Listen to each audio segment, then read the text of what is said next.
तो SC ST के बारे में मैंने आपको बता दिया, आपको कमीशन, दोनों कमीशन के बारे में। ST कमीशन राज्यों में भी होता है, जो उन्हीं के समरूप काम करते रहते हैं और राज्यों के अफेयर्स देखते हैं, और नेशनल कमीशन पूरे कंट्री में कहीं भी कुछ हो रहा है तो उस पर रिपोर्ट मांग सकते हैं, कार्रवाई कर सकते हैं। और हमारा आयोग ने माना किसी पर दोष है तो वो लिखते हैं कि इस अधिकारी के द्वारा गलत किया कि इन पर कार्रवाई करें, तो उस पर कार्रवाइयाँ होती हैं। तो इनके रिकमेंडेशन बहुत महत्वपूर्ण होते हैं, क्योंकि ये कॉन्स्टिट्यूशनल बॉडी है, तो अगर किसी के अगेंस्ट लिख देते हैं तो बहुत सख्त कार्रवाइयाँ होती हैं। इसमें कुछ पूछना है तो पूछ लें, SC कमीशन, नेशनल कमीशन के बारे में।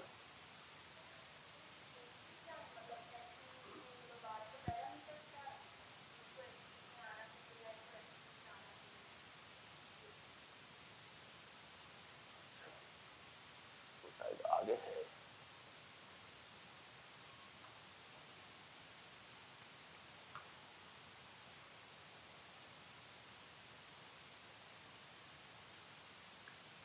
आगे है, इसी पर हम लोग आ जाएंगे, हम बताएंगे उसको आपको, इसी में है, रिपीट हो जाएगा इसलिए। अभी जब हम आपको लैंग्वेज एडमिनिस्ट्रेशन पढ़ा रहे थे आपको, तो लैंग्वेज के बारे में आप क्या पूछना चाह रहे हैं?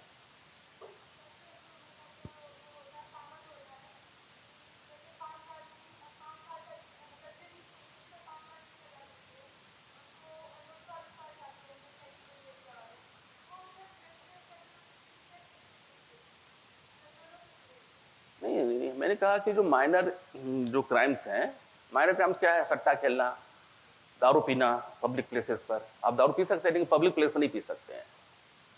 सट्टा आप घर में खेलिए लेकिन पब्लिक प्लेस में नहीं खेल सकते।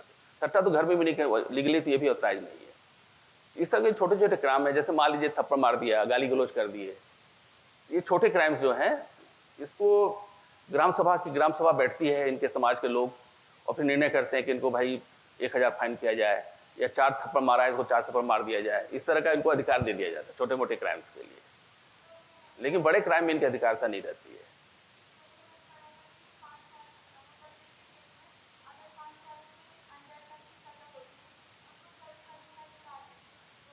नहीं, देखिए वो जो ऑटोनॉमस काउंसिल में कुछ व्यापक अधिकार, देखिए वो अलग डिटेल है पूरा उसका कि कितने क्या क्या अधिकार हैं, उस पर जाएंगे तो बहुत बड़ा चैप्टर हो जाएगा। हम आपको पढ़ा रहे हैं वही जो प्रीलिम्स के पॉइंट ऑफ व्यू से इम्पोर्टेंट है। जब हम मेंस की बात करेंगे ना तो फिर वो डिटेलिंग उसकी भी होगी, ठीक है। अभी आप अपने में ना जाए, माइनर क्रिमिनल केसेस के लिए इनको अधिकार दिए गए, दोनों मतलब।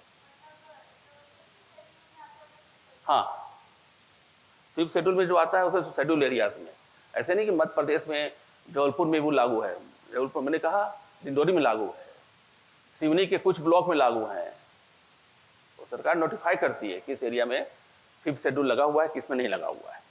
तो 10 स्टेट में तो फिफ्थ शेड्यूल लगे हुए हैं, मैंने नोट कराया आपको, लेकिन पूरे ऐसा नहीं कि पूरे स्टेट में लगे हुए हैं, मतलब कि उसमें कुछ पार्टिकुलर शेड्यूल एरिया बना हुआ है उसमें लगे हुए हैं पूरे कस के। और जहाँ वो नहीं है तब भी वहाँ जो ट्राइबल के जो डेवलपमेंट के काम गवर्नमेंट ऑफ इंडिया के स्कीम्स चलते रहते हैं उसमें। जैसे जबलपुर में ST पॉपुलेशन है, यहाँ भी गवर्नमेंट ऑफ इंडिया के स्कीम्स चल रहे हैं, क्योंकि हमारा स्टेट जो है शेड्यूल स्टेट में है, फिफ्थ में, इस कारण।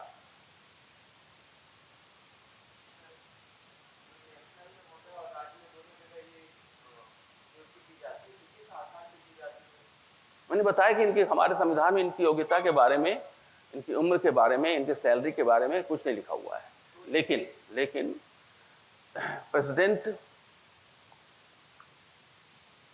अपने विवेक से योग्य व्यक्ति को रखते हैं।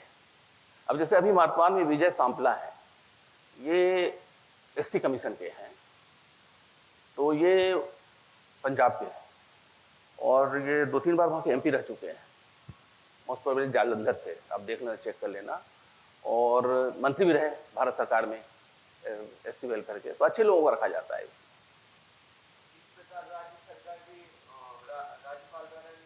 ऐसे ही की जाती है, ऐसे ही देखा जाता है।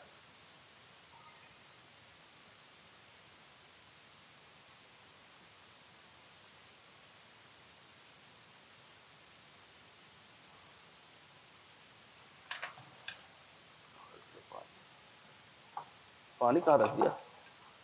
इधर रख दिया, ये वाला देखिए, कौन वाला? ये वाला।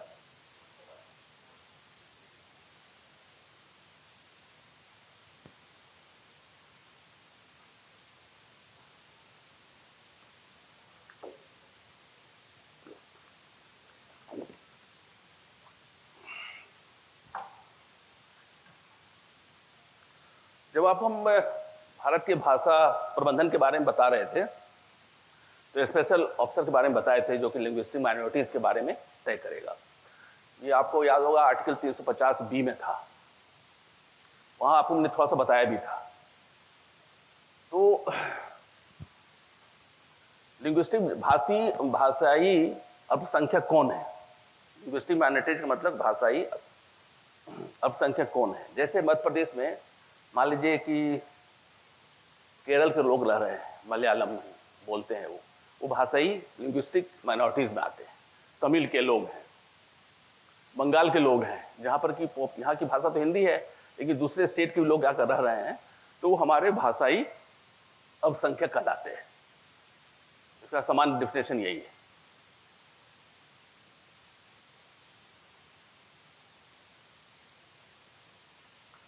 तो इसकी आवश्यकता क्यों पड़ी? संविधान में तो था, तो हल्का उल्लेख था, मतलब कि 350 में बाद में बी जुड़ गया।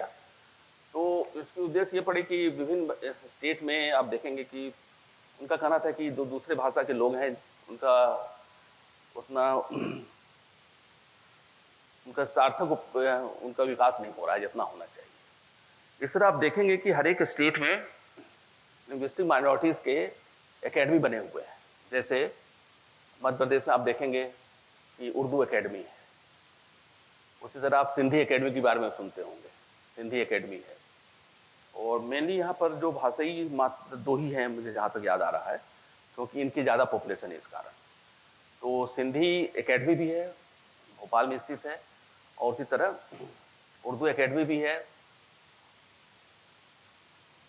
2 ही भाषा है मेनली मध्य प्रदेश। इस तरह हर एक स्टेट में इस तरह के भाषाई अल्पसंख्यकों के लिए आयोग बना रहता है, और फिर एकेडमी रहता है, आयोग नहीं एकेडमी रहता है, जो उनको भाषाई विकास के लिए काम करता है।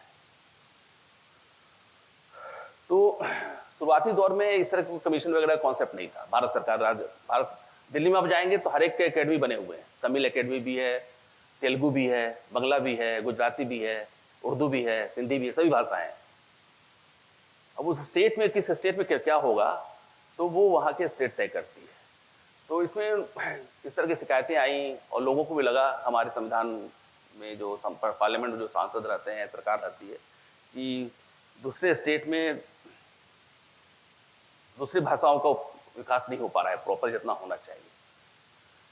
तो इस तरह का एक रंगनाथ कमीशन बना, जो चीफ जस्टिस ऑफ इंडिया भी रह चुके हैं इंडिया के, उनके नेतृत्व में कमीशन बना 2004 में, और उन्होंने अपनी रिपोर्ट सौंपी गवर्नमेंट को 2007 में, कि उन्होंने कहा कि इस तरह के व्यवस्थाएं होनी चाहिए जो कि दूसरे भाषा का विकास में या वहाँ के लोगों के साथ कोई अत्याचार न हो, इस पॉइंट ऑफ व्यू से कुछ काम होना चाहिए। तो उन्होंने भाषा के साथ साथ 6 धार्मिक संप्रदाय को भी माइनॉरिटीज माना राष्ट्रीय स्तर पर। राष्ट्रीय स्तर पर उन्होंने मुस्लिम्स को माना, क्रिश्चियंस को माना, बुद्धिस्ट को माना, सिख्स को माना, पारसीज को माना एंड जैन्स को माना। इस तरह के 6 उन्होंने कहा कि राष्ट्रीय स्तर पर ये माइनॉरिटीज है। लेकिन इसमें अभी भी बहुत ज़्यादा डिस्प्यूट मामला सुप्रीम कोर्ट में पेंडिंग है। अब जैसे कहते हैं कि मणिपुर में या मिजोरम की बात कर लें, मिजोरम की बात करें, वहाँ हिंदू क्लेम करते हैं कि हम माइनॉरिटी हैं, ज़्यादातर वहाँ क्रिश्चियन हो गए हैं, 95% पॉपुलेशन वहाँ क्रिश्चियन है। तो हिंदू क्लेम करते हैं कि हमको भी वहाँ माइनॉरिटीज का दर्जा दिया जाए। उस तरह नॉर्थ ईस्ट में तो इस तरह की बहुत बातें हैं। उसी तरह जैसे मान लीजिए तमिलनाडु की बात ना करें क्योंकि हमारे रिलीजियस की बात नहीं है, मेनली नॉर्थ ईस्ट में इस तरह की बातें आ रही हैं कि वहाँ हमें रिलीजियस कम दिया जाए। जम्मू एंड कश्मीर में भी उनका कश्मीर में भी कहना है कि हिंदू पॉपुलेशन बहुत कम है, वहाँ पर हिंदू को भी हिंदू माइनॉरिटी दिया जाए। तो मामला अभी सुप्रीम कोर्ट पेंडिंग है कि स्टेट वाइज भी रिलीजियस कम्युनिटी होने चाहिए कि नहीं होनी चाहिए। अभी तक जो स्थितियां हैं कि वो केंद्र स्तर पर ही धार्मिक अल्पसंख्यक की बात है। कुछ पिटीशन जरूर लगे हुए हैं कि सुप्रीम कोर्ट में कि स्टेट वाइज इसका निर्धारण होना चाहिए, दिल्ली केंद्र स्तर पर नहीं होना चाहिए। अब देखिए कोर्ट का क्या फैसला आता है। आगे बढ़ें। रंगनाथ मिश्रा बाद में नेशनल ह्यूमन राइट कमीशन के चेयरमैन भी बने थे।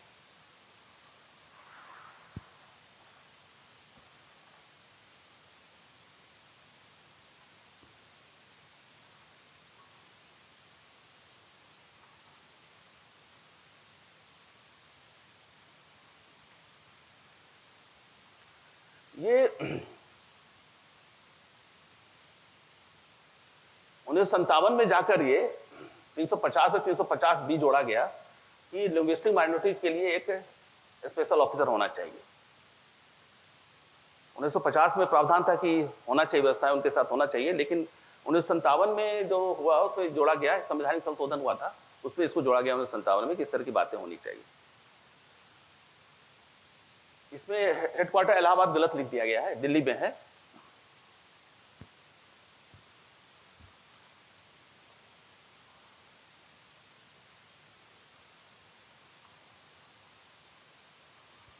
और अभी श्रीनिवास डांड इनके हुआ है, officer on special officer for linguistic minorities Shrinivas Dand है अभी।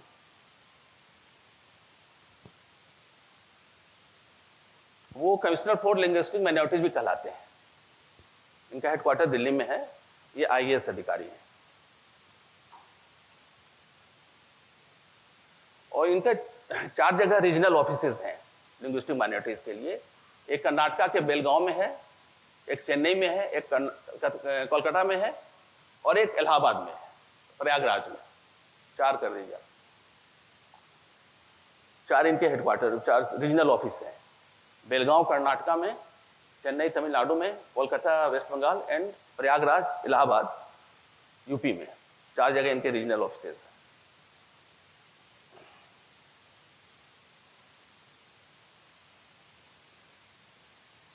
चलिए, ये भी अपनी रिपोर्ट्स प्रत्येक वर्ष अपने मंत्रालय के द्वारा वो प्रस्तुत करते हैं प्रेसिडेंट को।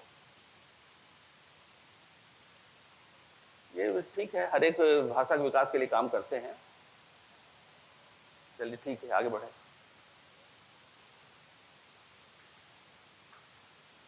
ठीक है, आगे बढ़े।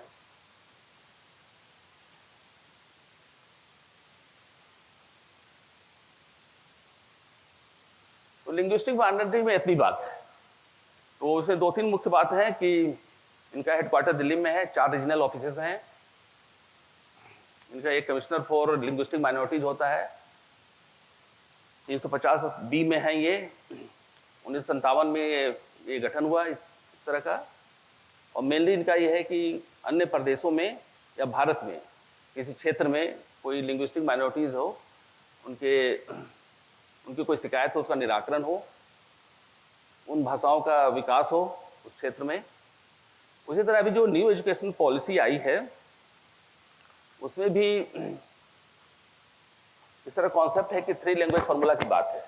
लोगों से अपेक्षा की गई है कि आप जैसे मान लीजिए कोई तमिलनाडु का है तो तमिल, हिंदी और इंग्लिश ले सकता है पढ़ने के लिए।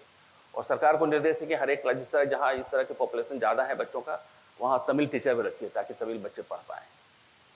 इसलिए अभी जो न्यू एजुकेशन पॉलिसी 2022 में आई है उसमें भी 3 लैंग्वेज फार्मूला है। और सरकारों को निर्देश दिए गए हैं कि अगर वो किसी पार्टिकुलर केरल के मान लीजिए उस पॉपुलेशन में बहुत ज़्यादा है, तो जैसे मान लीजिए भोपाल में केरल के लोगों का बहुत पॉपुलेशन है, तो वहाँ भेल एरिया में, तो वहाँ इसके पहले हम लोग स्कूल एजुकेशन में थे तो हम कोशिश करते थे कि जो केरल के कोई टीचर हो तो उनको हम पोस्ट करें ताकि बच्चों को मलयालम पढ़ाएं। सरकार का भी है कि मातृभाषा जो शुरू में जो प्राइमरी एजुकेशन में कम से कम उस स्टेट की टीचर रख दे ताकि बच्चे पढ़ें, उस भाषा को जाने अपनी भाषा को।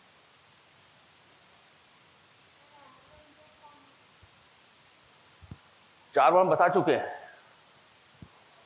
आज हम नहीं बताएंगे आपको।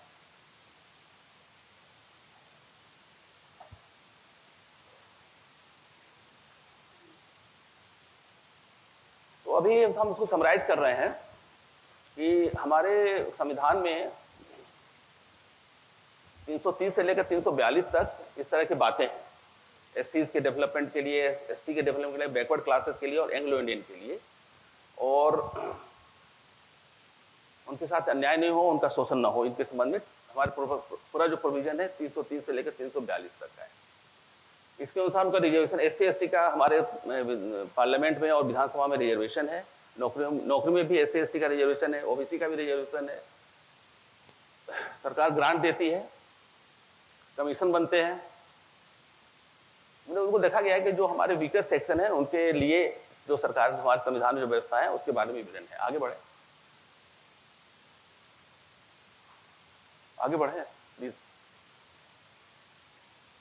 अब जो आप क्वेश्चन पूछ रही थी ना कि कोई जाति SC होगा कि ST होगा, कैसे डिफाइंड होता है, तो